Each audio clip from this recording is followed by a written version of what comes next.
Ok, doctores, vamos a ver otro de los temas que tienen que abordar en el módulo 4.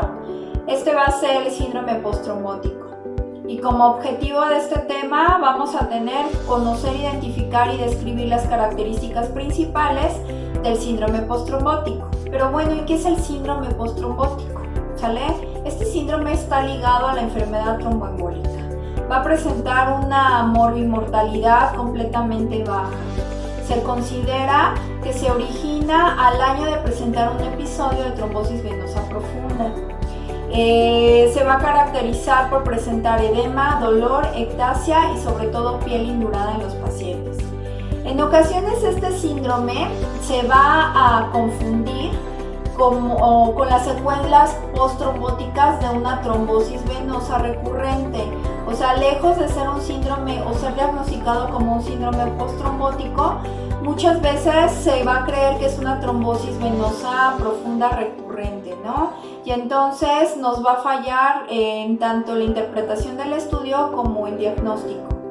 El síndrome postrombótico va a ser una secuela tardía entonces de la enfermedad tromboembólica, que va a ocasionar insuficiencia venosa crónica provocada por la hipertensión venosa que se va a ver originada por la oclusión del sistema venoso, aunado al reflujo y a la incompetencia valvular. Pues bueno, el síndrome postrombótico forma parte de la historia natural de la enfermedad tromboembólica. Su incidencia va a variar.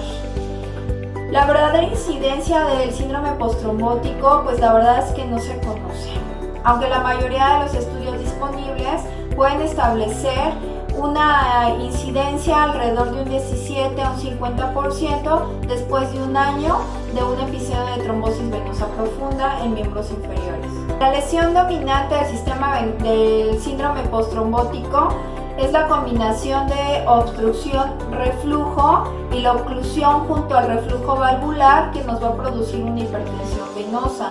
No existen criterios estándar para el diagnóstico. Algunos están basados en los signos clínicos que presentan los pacientes con antecedentes de trombosis venosa profunda. Es difícil comparar realmente los estudios, ya que el síndrome postrombótico ocurre entre el 20 y el 40% de los pacientes a pesar de estar bien anticoagulados, en un promedio de 1 a 2 años, como ya lo hemos mencionado.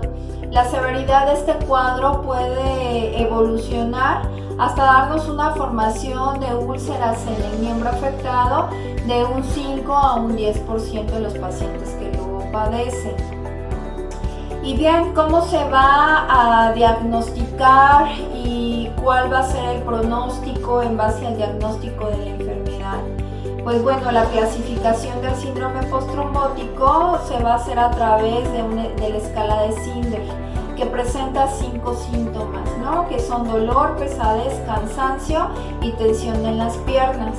Además, este se va a dar como un puntaje, además del SEAP que se va a presentar en el paciente, más aparte incluir la clasificación de Brandeis, que nos va a incluir la circunferencia o la medición de la circunferencia de la pierna en el desarrollo clínico, con lo cual con todo este puntaje vamos a tener un pronóstico, ¿no?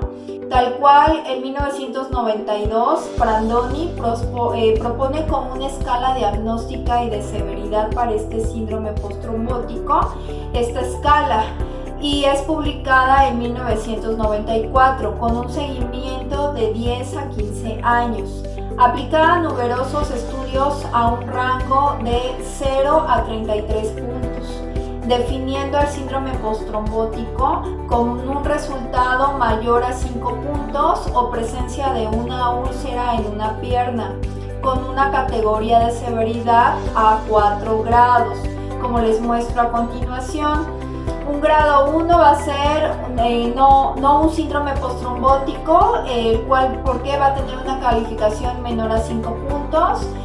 Un número 2 leve de 5 a 9 puntos. Número 3 moderado de 10 a 14 puntos y severo más de 15 puntos. se presenta la escala de Villalba para que ustedes se den cuenta cómo se saca el puntaje que les acabo de referir anteriormente. De dónde se saca el puntaje en cuanto a la clasificación 4, que es severo, mayor de 5 puntos. Esto es, vamos a tomar en cuenta los signos y síntomas que presenta la manifestación clínica. Y entonces vamos a dar un puntaje, ¿no? En cuanto a los síntomas, ninguno, no presenta ninguno, son leves, son moderados o son severos. Al recabar este puntaje, entonces vamos a dar ya cómo va a entrar en los 4 grados de severidad de la enfermedad. Durante el primer año de la trombosis venosa profunda inicial, puede existir un episodio de trombosis venosa recurrente. Hay que recordar esto. En un tercio de los pacientes, a pesar de estar con un tratamiento anticoagulante muy bueno. Los test diagnósticos van a ser necesarios debido a que 2/3 partes de los pacientes con sospecha clínica de una trombosis venosa profunda recurrente no presentaron un cuadro agudo o no van a presentar un cuadro agudo. Los eventos trombóticos que ocurren después de una trombosis venosa profunda inicial pueden ser de 3 tipos. Número 1, extensión del trombo a una zona de la extremidad inicialmente no afectada. Número 2, propagación del trombo a nuevos segmentos de la extremidad ipsilateral. Y número 3, una retrombosis de un segmento parcialmente ocluido o recanalizado. La trombosis venosa profunda recurrente que ocurre en la misma extremidad se va a asociar a un riesgo 6 veces mayor de desarrollo de síndrome postrombótico, probablemente debido al daño mayor de las válvulas venosas u obstrucción al flujo venoso que presenta esta enfermedad. Existen diferentes factores asociados al riesgo aumentado de una trombosis venosa profunda recurrente, como la deficiencia hereditaria de inhibidores del sistema de coagulación, o el más frecuente, que es la deficiencia del factor 5 de Leigh. Hay que tomar en cuenta el valor del dímero D, hacer un ultrasonido Doppler y asimismo tener en cuenta que podemos ocupar una resonancia magnética para el diagnóstico de la enfermedad. Pero hay que tener en cuenta que el valor del dímero D, el valor de este mismo va a regresar a la normalidad a los 3 meses después de haber presentado el episodio de una trombosis venosa profunda inicial, ¿ok?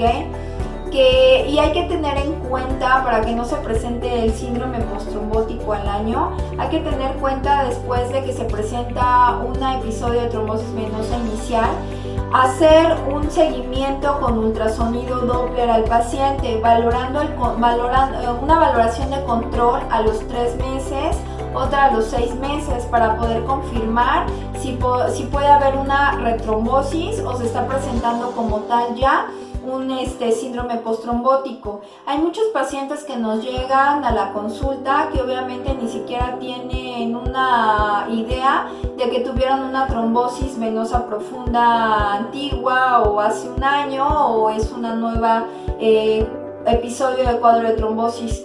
Y ni siquiera tienen como tal lo que sería un ultrasonido Doppler. Entonces siempre hay que pedirlo, y si no estamos seguros o no tenemos como tal en estos pacientes un ultrasonido inicial, sería bueno pedir una resonancia magnética, pero sobre todo con venografía realizada con resonancia magnética potencializada con gadolinio. Esto nos va a hablar más de si hay una retrombosis o el síndrome postrombótico, o cómo quedó el sistema venoso profundo después de presentar un cuadro de trombosis venosa profunda. En cuanto al tratamiento del síndrome postrombótico, el más eficaz o el arsenal terapéutico más eficaz va a ser las medidas de compresión, en el cual vamos a utilizar una medida de compresión entre 30 y 40 milímetros de mercurio, que se recomienda el uso durante los años siguientes a la trombosis. y son capaces estas de reducir la presentación del síndrome postrombótico hasta en un 50%. El uso de tónicos venosos o flebotónicos han demostrado la mejoría en cuanto a los síntomas asociados a la insuficiencia venosa crónica. Asimismo, hay que poner hincapié en rehabilitar la bomba muscular para que tengamos un mejor retorno venoso tanto en el sistema superficial como en el profundo. Hay que tener en cuenta que hay que modificar los factores de riesgo como obesidad y tabaquismo o sedentarismo que nos puedan llevar a desencadenar dicha enfermedad. En cuanto a las conclusiones del síndrome postrombótico, vamos a tener que es importante recalcar que las secuelas de trombosis venosa profunda, en este caso del síndrome postrombótico, es una realidad que puede ocasionar un costo altísimo en cuanto a tratamientos y rehabilitación del paciente.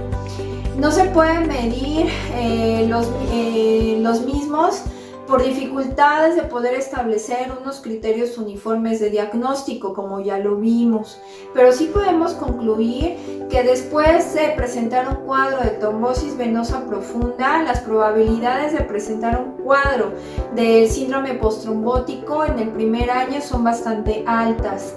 Conociendo esto, va a ser nuestra obligación actuar sobre los factores de riesgo y hay que modificarlos, ¿no? Porque estos pueden precipitar una evolución más agresiva del mismo.